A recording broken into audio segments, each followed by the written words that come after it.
Bueno, profe, buenos días, buenas tardes.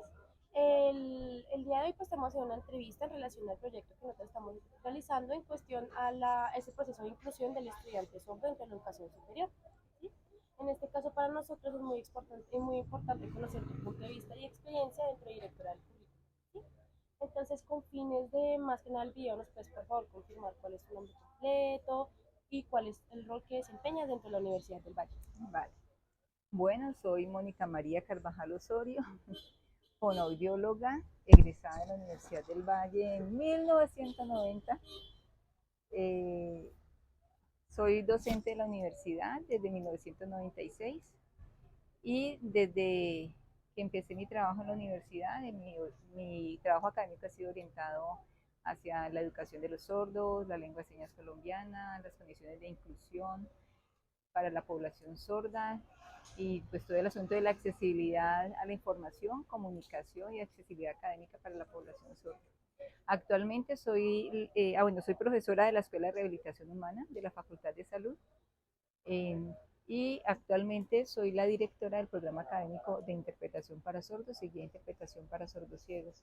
Antes era una tecnología, era un programa de la Facultad de Humanidades con colaboración de la Facultad de Salud y hoy en día este pregrado de 4 años es un programa adscrito a las dos facultades y por lo tanto las direcciones de programa nos las rotamos. Ok, ¿tú sabes cuántos estudiantes sordos hay actualmente activos en la universidad, tanto presencial como virtual?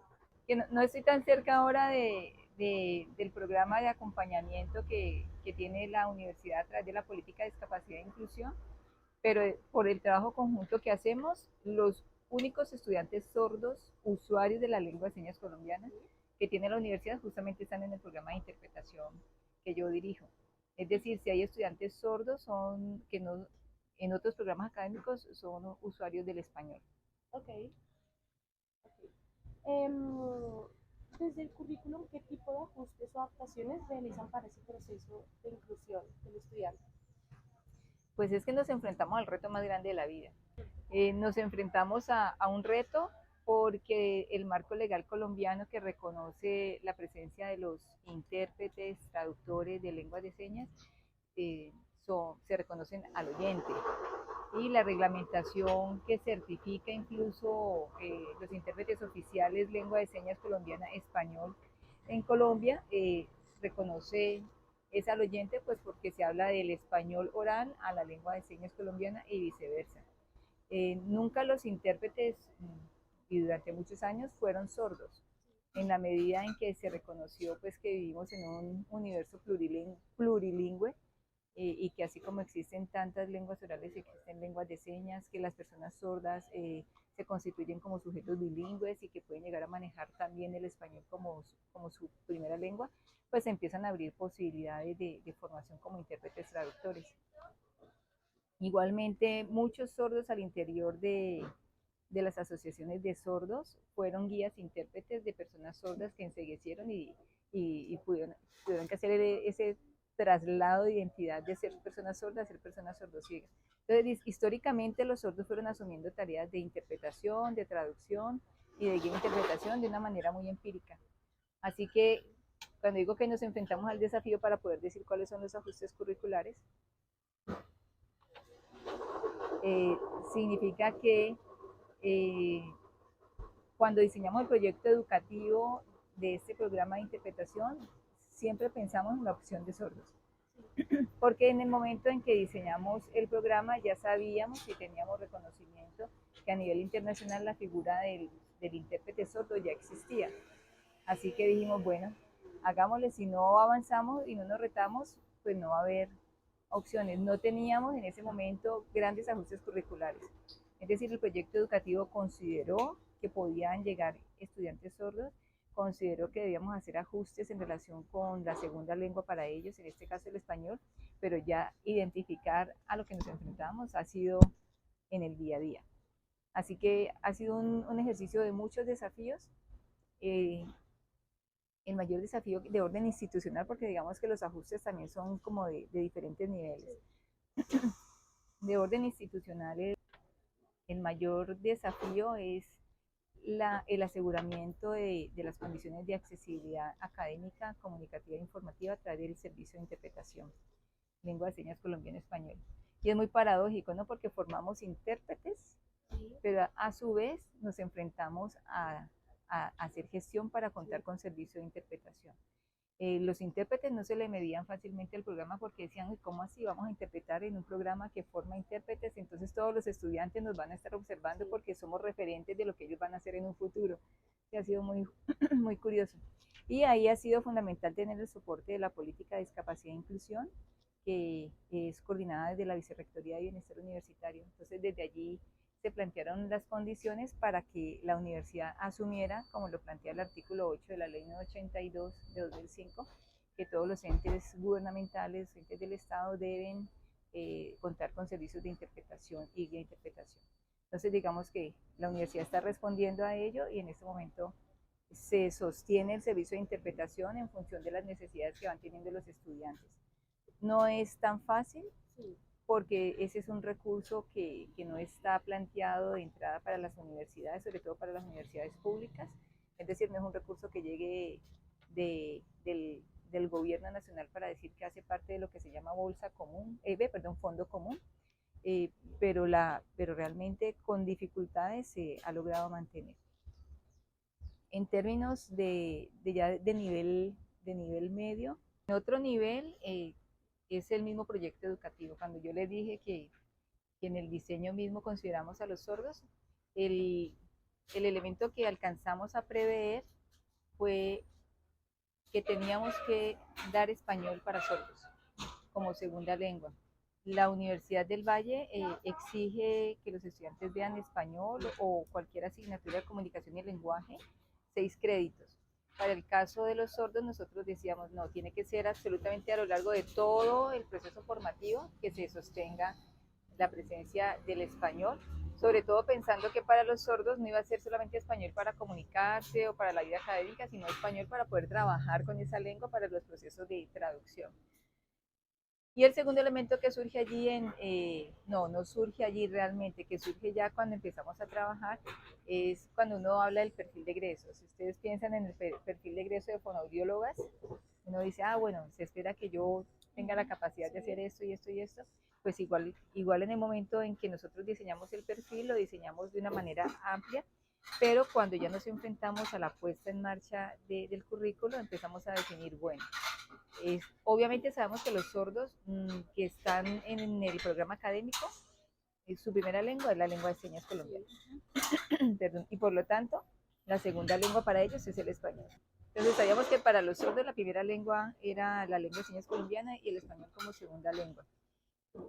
Y cuando empezamos a decir el énfasis del programa académico es interpretación y no es traducción, entonces, ¿qué vamos a hacer con los estudiantes sordos? Si los estudiantes sordos primordialmente no van a trabajar con lenguas de señas, que esa podría ser una primera orientación, que trabajaran, por ejemplo, de lengua de señas colombiana, lengua de señas argentina, de lengua de señas colombiana, sistema de signos internacional.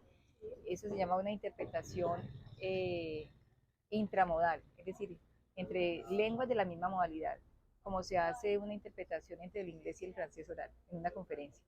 Entonces, esa formación no la íbamos a dar.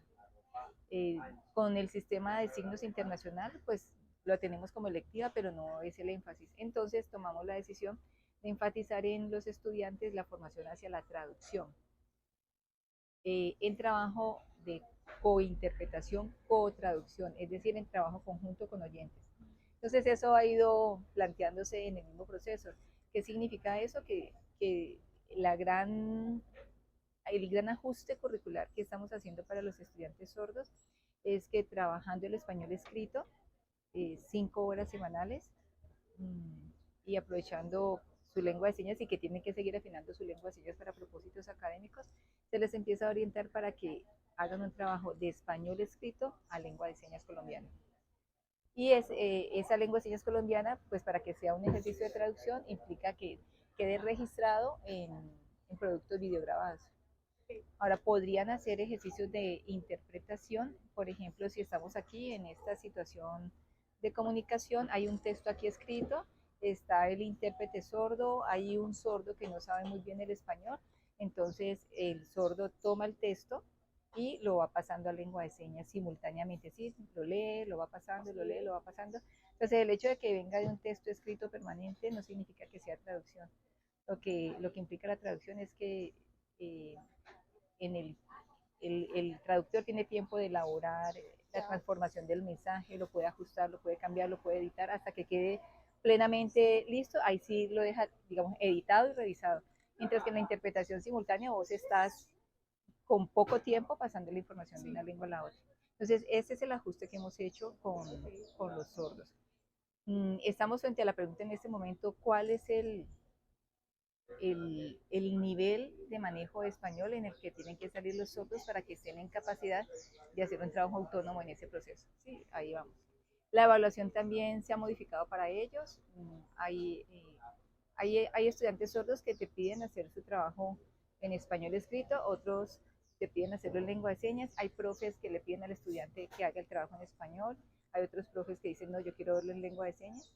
La dirección, digamos, que hay o el lineamiento que hay desde la dirección de programa es que fomentemos evaluar los conocimientos de los estudiantes sordos en su lengua, en lengua de señas colombiana, y que el escrito sea más bien un apoyo, pero hay estudiantes que dicen, no, yo quiero hacer mi ejercicio en español. Y pues como ellos están en función de manejar sus dos lenguas, entonces también se ha permitido. Allí tienen un apoyo. La universidad, además del servicio de interpretación, les brinda monitor. Entonces el monitor o monitora debe manejar lengua de señas colombiana y tienen la función de apoyar procesos de fortalecimiento de textos académicos, de elaboración de pues, productos que tienen que entregar en las asignaturas para que queden en un español más adecuado y sí, sobre todo digamos que son como las dos funciones. Hasta ahí recuerdo como los ajustes más significativos. En la medida que me pregunten, pueden salir más. Listo, perfecto. Bueno, ¿cómo se ha considerado la accesibilidad y la diversidad lingüística en el diseño de los programas de estudio para los estudiantes sordos? Pues creo que con lo que se estuve compartiendo de alguna manera se responde. Pero también podría adicionar que es un ejercicio de formación permanente porque no todos los profesores y profesoras tienen el mismo conocimiento sobre la realidad lingüística de los sordos. ¿Sí? Y los estudiantes toman asignaturas que no son de la unidad académica, que son asignaturas de cualquier unidad académica de la universidad. Entonces eso implica a la dirección de programa estar en comunicación permanente cuando los estudiantes van a matricular otra asignatura para informar, son estudiantes que su lengua dominante es esta lengua, usted va a tener servicio de interpretación, los intérpretes van a hacer este trabajo con usted, los trabajos escritos va a llegar la monitoría. Y hay algo también que ayuda mucho en este proceso para el reconocimiento de la diversidad lingüística que expresa la comunidad sorda, y es que hay un profesional de apoyo a la política que acompaña a los estudiantes en su proceso y es la que está como identificando las alertas. Entonces, si tienen alguna dificultad en las formas de evaluación, en la interacción con profesores, entonces entra el profesional a conversar y a orientar a los profesores. Entonces, creo que reconocimiento hay. Ahora si todo funciona plenamente, no, también hay dificultades que se presentan porque mmm, instalar una dinámica que se ajuste 100% a las condiciones que requieren los sordos, pues implica gestión, implica voluntad, implica actitudes, y pues allí, digamos, en el proceso estábamos siempre trabajando con los profesores para eso. Por ejemplo, una de las dificultades que se han presentado y tiene que ver con este reconocimiento de cómo funciona el sordo lingüísticamente en un proceso de formación en educación superior es cuál es el lugar y la diferencia entre el papel del monitor y el papel del intérprete. ¿Sí? ¿Cuál es el límite? Porque como los estudiantes que son monitores manejan lengua de señas colombiana, sí. Entonces, pues allí, entonces esto lo hace el intérprete o esto lo hace el monitor. Y yo creo que la mayor tensión que se ha presentado particularmente este último año es la traducción de textos académicos a lengua de señas, porque eso implica tener una capacidad de respuesta muy alta para que todo artículo, todo material en español que entrega un profesor, haya un equipo que lo esté traduciendo a lengua de señas colombiana para que luego el estudiante lo pueda revisar y usar como material de trabajo como lo hace cualquier estudiante oyente. Entonces, como eso tiene un tránsito tan largo y tan demandante, allí yo siento que todavía no alcanzamos a dar respuesta, entonces hacemos mucho más interpretación a vista, que significa que está este texto de fonética y fonología. Entonces el intérprete lo graban y alguien le está leyendo al intérprete, el intérprete va pasando a lengua de señas y ese es el material que se le entrega al estudiante, porque no alcanza a ser traducido. La traducción, como les dije, ahora implica otros tiempos. E incluso en la interpretación simultánea, pues uno se enfrenta en algún momento y cómo se pasa, cuál es la equivalencia para tratar de decir esto o para decir esto con el mismo sentido de una lengua a la otra. Digamos, mm, otra pregunta sería, bueno, en el programa Fonoaudiología, pues todos los programas tienen un pensum que dice en esta unidad se evalúa esto, en esta unidad se evalúa esto, se evalúa esto. Nos dice que como estrategias para el estudiante sordo está por un lado el servicio de interpretación, por otro lado está que digamos la posibilidad de que el estudiante diga, no, el trabajo puede ser en señas o puede ser escrito. ¿Hay otra estrategia que tú consideres importante que permita que ese acceso a la información sea accesible y comprensible para el estudiante sordo? El diseño de las clases. Tenemos clases oyentizadas, es decir, así trabajemos para formar intérpretes, traductores y guías intérpretes. La mayoría es oyente y el profesor se piensa en la clase para una generalidad oyente. Así que el asunto de la didáctica, yo creo que todavía se impacta. Es decir, si yo como profesora tuviera un grupo solo de estudiantes sordos, es posible que yo desarrollaría una didáctica diferente a si estoy solo con oyentes. Entonces, creo que como tenemos una tradición de la formación a oyentes, todavía hay que detenerse un poco más a pensarse didácticamente cómo podría transformar una clase para que sea más apropiada para los estudiantes sordos. Entonces me pienso a mí misma como profesora en los momentos en los que yo estoy en clase y yo me detengo, por ejemplo.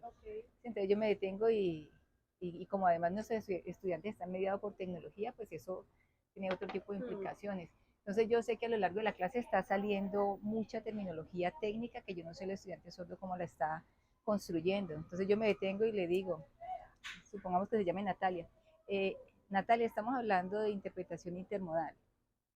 ¿Qué seña vamos a hacer para interpretación? ¿Qué seña estás haciendo tú para interpretación intermodal? Entonces ella me dice, me da la explicación. Bueno, el caso de un estudiante, por ejemplo, yo detengo la clase para poder verificar de qué manera un estudiante está comprendiendo un término o de qué manera está usando en lengua de señas un término cuando incorpora un conocimiento nuevo. Para ponerles un ejemplo, yo detengo y si fuera Natalia, entonces le digo, Natalia, ¿cómo señas tú, o qué seña tienes para el término interpretación intersemiótica? Entonces, no, profe, si existe, no existe, uso esto, ¿no? ¿Y tú cómo lo entiendes? Porque una cosa es la comprensión, igual que cualquier estudiante oyente, ¿no? Pero como son términos que en la lengua de señas no necesariamente hayan existido, entonces es necesario detenerse un poco para poder llegar como acordar que el término que esté usando el intérprete sea el término que esté comprendiendo el estudiante para hacer la construcción de conocimiento. O intento darle mucha participación al estudiante sordo para que traiga su historia, para que traiga su experiencia, porque particularmente pues como están en un programa que tiene que ver con la comunidad sorda, pues la experiencia sorda es súper importante allí. La evaluación que ya les dije es como el otro elemento importante, pero yo sí creo que todavía la responsabilidad del proceso recae mucho sobre el estudiante sordo. Hace mucho rato, por allá como en el 2001, escribí un artículo que nunca publiqué finalmente, pero lo escribí porque era producto de una ponencia en donde hacía la reflexión que nunca el intérprete va a suplir todos los requerimientos de los procesos de educación inclusiva, porque siempre se pensó que tú pones el intérprete y está resuelto todo. Entonces creo que esa parte didáctica todavía, creería yo que en cualquier programa, en muchos espacios, en cualquier nivel de educación, todavía se tiene que seguir repensando.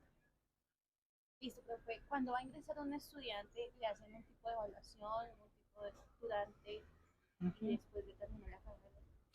Sí, gracias. Allí también hubo un ajuste, gracias por decirlo. En, en la admisión nosotros tenemos que evaluar las dos lenguas. Entonces, para el caso del estudiante sordo, él tiene que informar para él cuál es su primera y cuál es su segunda lengua, porque eso depende del porcentaje que se le asigna a la evaluación de cada lengua.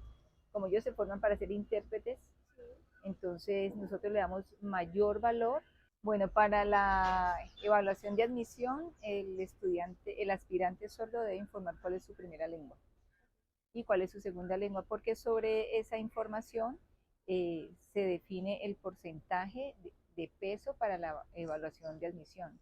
Entonces, en la prueba de admisión, la segunda lengua tiene mayor peso que la primera lengua. Okay.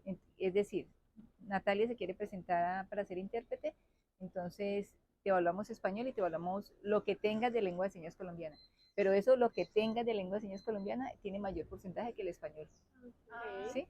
Entonces, en el caso de los sordos, si son usuarios de la lengua de señas colombiana, esa es su primera lengua y el mayor peso recae sobre la evaluación de su nivel de español, Sí. porque esa segunda lengua es la que tienen que seguir forjando de una manera más consistente a lo largo de la formación. Entonces, esa adaptación se ha hecho a la prueba. En quinto semestre, al culminar quinto semestre o al culminar español 5, ellos tienen que presentar un examen. Entonces, el estudiante oyente presenta el examen sobre la base de lengua de señas colombiana y el estudiante sordo sobre la base del español escrito.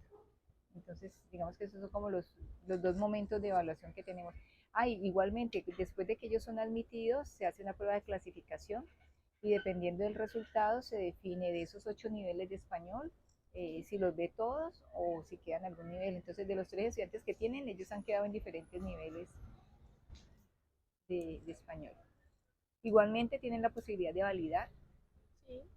De la validación es diferente a la clasificación. La clasificación te ubica en un nivel y te matriculas, pero la validación significa que el estudiante le apuesta y dice, yo tengo el nivel de español 1, presenta el examen y si presenta el examen y lo gana, esa calificación se le registra como si hubiera sido una asignatura vista, pero si pierde tiene que repetirlo. Entonces, es como el tipo de ajustes que se han hecho en términos de evaluación en diferentes momentos. Y digamos, por ejemplo, sabemos que los estudiantes ahorita están en interpretación, ¿sí? Igual sea en interpretación o ingresen a odontología o en ingeniería, al docente se le avisa que va a tener un estudiante sordo en su clase y aparte de eso, si se le avisa o no, recibe algún tipo de capacitación por parte de la universidad para esa enseñanza. Uh-huh. Sí, sí y no. Okay. Voy a recoger un poquito la experiencia que he tenido con estudiantes sordos en Univalle. Particularmente los estudiantes que son sordos usuarios del español, ellos mismos no se reportan. Okay. Es decir, porque el estudiante, cualquier persona puede definir cómo se autopercibe, ¿sí? Construye su identidad. Entonces hay sordos que se autodefinen como persona sorda, hay sordos que se autodefinen como persona con discapacidad auditiva, hay personas que no se autodefinen ni como sordos ni como persona con discapacidad auditiva o hipoacústica. Y en esa autodefinición ellos saben que tienen la posibilidad de solicitar el apoyo de la política de discapacidad e inclusión.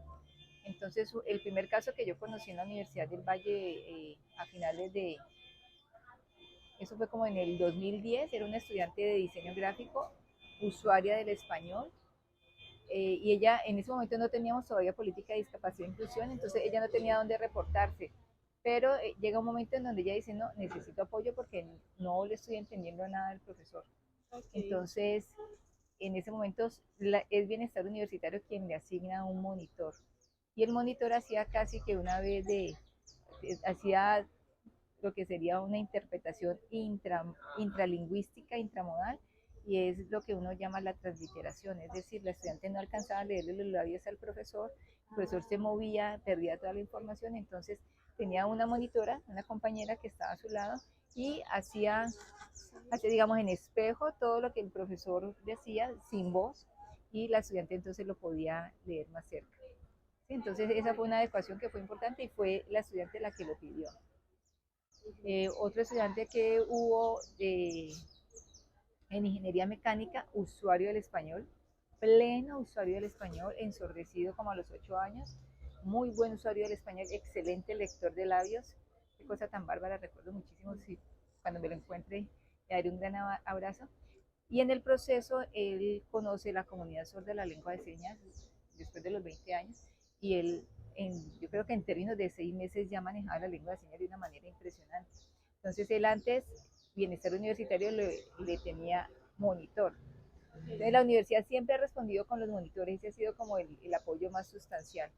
Pero una vez él se autorreconoce y aprende la lengua de señas, que se convierte en su segunda lengua, él pide a la universidad el servicio de interpretación.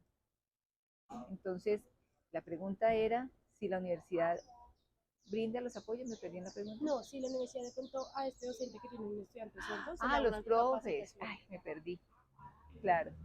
Entonces, cuando se han identificado los estudiantes, los identifica un director de programa o ellos mismos solicitan el apoyo a la política de discapacidad, entran los profesionales de apoyo en interlocución o con directores de programa o con profesores. Entonces es allí donde los profesores son informados.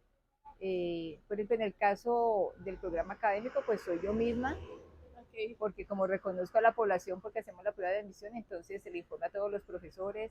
Si el estudiante está tomando asignaturas de otra unidad académica, entonces se establece el contacto, como les conté ahora temprano. Pero en la historia de los estudiantes previos es el equipo de acompañamiento de la política el que entra a hacer ese trabajo de entrar en interacción con directores, con profesores, hacer los acompañamientos, las orientaciones y demás. Listo, perfecto. ¿Tú crees que existen suficientes recursos y apoyos para los estudiantes sordos en la universidad? ¿Y cuáles consideras que pueden ser esas barreras y esos facilitadores para ello en el proceso de inclusión? Nunca los apoyos alcanzan a ser suficientes, pero tanto apoyo agobia la vida universitaria. Yo digo eso. Sí, yo fui gestora en trabajo conjunto con estudiantes de fonoaudiología en el marco de la práctica del programa Rediversia, del primer diseño del programa de acompañamiento a estudiantes con discapacidad. Y allí definíamos unos principios de lo que implicaba el acompañamiento. En un trabajo así como mano a mano, de corresponsabilidad, de coagenciamiento, sin asistencialismos. Pero cuando vos empezás a desplegar, y eso nos llevaba a diseñar perfiles de apoyo, y los perfiles de apoyo nos daban la vía para gestionar los apoyos, implementarlos y demás.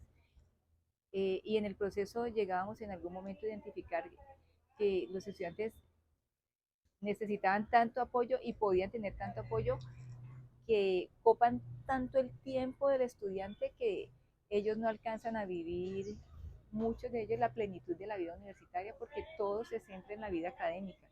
Y cuando empezábamos a hacer el análisis, ese es un trabajo muy bonito que hicimos con un estudiante con discapacidad comunicativa, el análisis de los apoyos que se implementaron en un rango de tiempo a estudiantes, veíamos que toda la carga de los apoyos se iba para la vida académica. Cuando decíamos apoyos para la vida deportiva, para la vida social cultural, para las relaciones interpersonales, para el ocio, no, eso quedaba casi vacío, todo era para clases, talleres, reuniones, trabajos. Entonces, el temor que a mí me ha dado en estos últimos años es que el estudiante sordo y otros estudiantes terminan muy agobiados porque tienen que dedicar mucho más tiempo de su vida universitaria para atender los apoyos o no para atender, como para darle cabida a los apoyos que requieren. Entonces terminan con menos tiempo, con doble carga, y eso también no es sano. Ahora, ¿cuál es la mayor barrera? Bueno, con lo anterior, pues eso implica que siempre busquemos el equilibrio y el estudiante es libre de decir cuando no necesita apoyo. Yo recuerdo muchísimo el estudiante de ingenierías que en algún momento decía, yo no necesito monitor, yo soy autónomo con mi aprendizaje, yo no necesito quien me explique ni nada de eso, lo que yo necesito es un intérprete y nada más.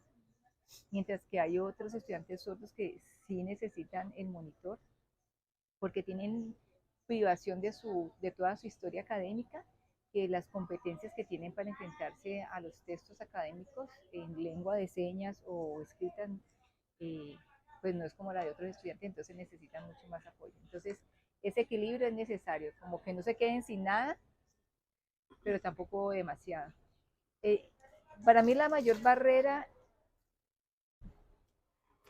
es un asunto que es estructural. Para mí la mayor barrera es un asunto estructural, que lo pongo como en dos líneas. Una línea ideológica y eso se traduce en un asunto presupuestal. Seguimos enfrentándonos a una sociedad que así tengamos un marco reglamentario que reconoce la lengua de señas colombiana como lengua que le da identidad a una comunidad sorda, pues no es reconocida y no se le da ese estatus en los espacios universitarios tanto como se requiere. Por lo tanto, la lengua de señas colombiana no está en un equilibrio en relación con la lengua de señas, con la lengua oral, con el español. El español sigue estando en una relación de superioridad en relación con la lengua de señas colombiana. Entonces, como no se reconoce como sigue siendo la lengua del cuerpo sordo deficiente, no del cuerpo sordo lingüísticamente diferente, pues hay que forjar tanto los apoyos para que haya un presupuesto que no alcance a entenderse. Entonces, eh, por un sordo, pues, bueno, pobrecitos los sordos. Yo no digo que en nuestras directivas universitarias haya la sensación del pobrecito, sino que no se le otorga tanto el lugar de importancia como a otra serie de inversiones que se hacen en la universidad para otros propósitos. Entonces sigue luchándose. Y hemos ganado mucho terreno.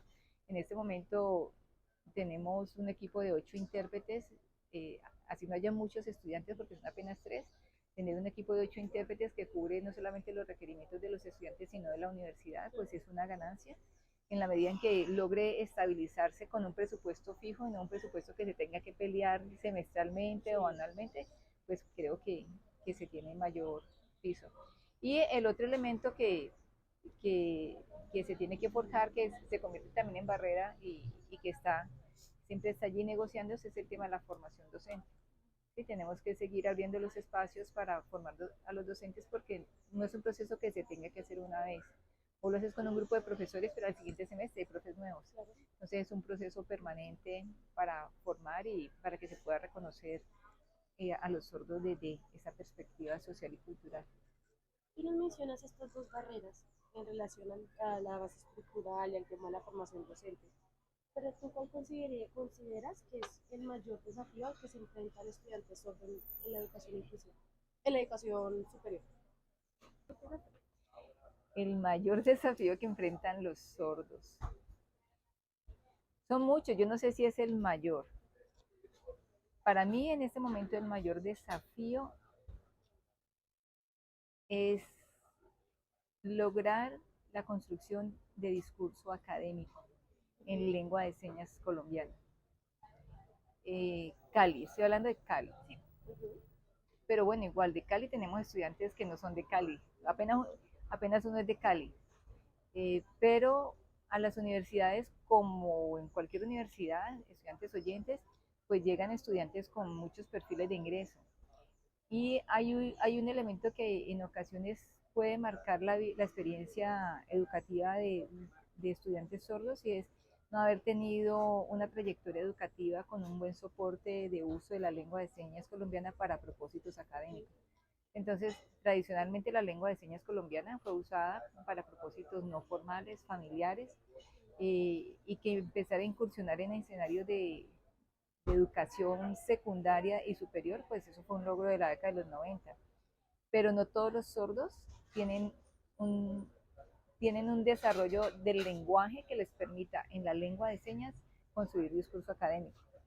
Entonces, por ejemplo, para nosotros ha sido muy bonito en uno de esos estudiantes, que es un hombre que entra ya adulto, más de 30 años, que estudió solamente en el SENA con una fuerte oralización y él fue accediendo a la lengua de señas. Cuando él llega y se enfrenta a clases en lengua de señas colombiana, él no entendía. Claro. y era muy interesante, o sea, no entendía, no que no entendiera su lengua, sino como cuando uno entra a una clase que uno dice, ¿de qué es que están hablando? Sí. Y verlo hoy en día con una capacidad discursiva que uno dice, ay, Brut, ya está hablando, sí, ya está diciendo cosas que antes no decía, se ha apropiado de un discurso, se ha apropiado de una estructura. Entonces, para mí ese es un desafío de los sordos, porque en la medida en que ellos logren esos niveles de desarrollo académico, cognitivo en su lengua de señas, tienen herramientas para enfrentarse a un mundo que sigue siendo perverso con la diferencia lingüística. Es decir, somos una sociedad oralcentrista y todo lo que no se ha dado a través de la oralidad será señalado como no válido, como ilegítimo. Entonces, los sordos necesitan cada vez forjarse sus discursos y eso solamente se gana en la universidad, o uno de los caminos más importantes, diría yo más bien, en la universidad para tener herramientas y decir, ¿cómo así que se decía que la lengua de señas no permitía la abstracción? Entonces, ¿qué estamos haciendo aquí?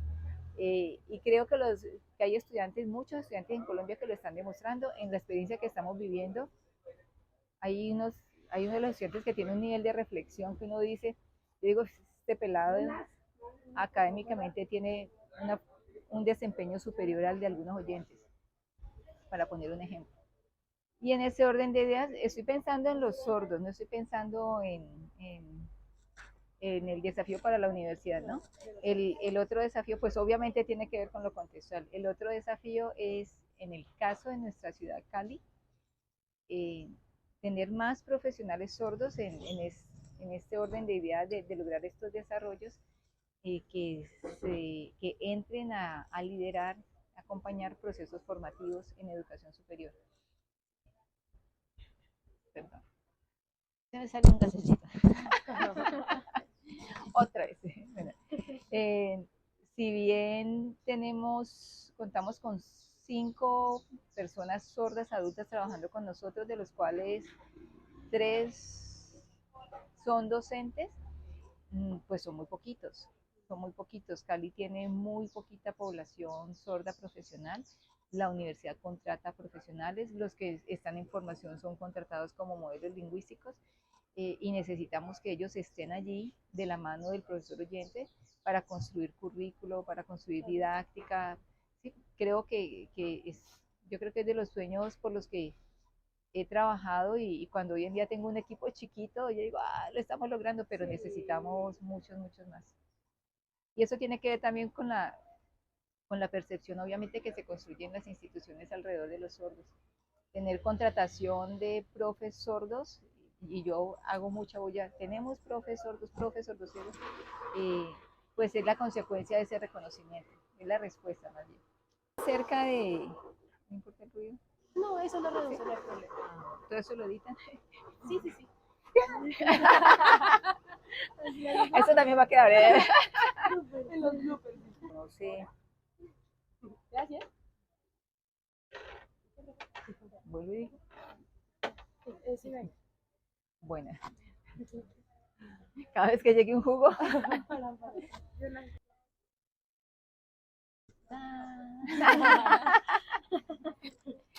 Estoy pensando. Gracias.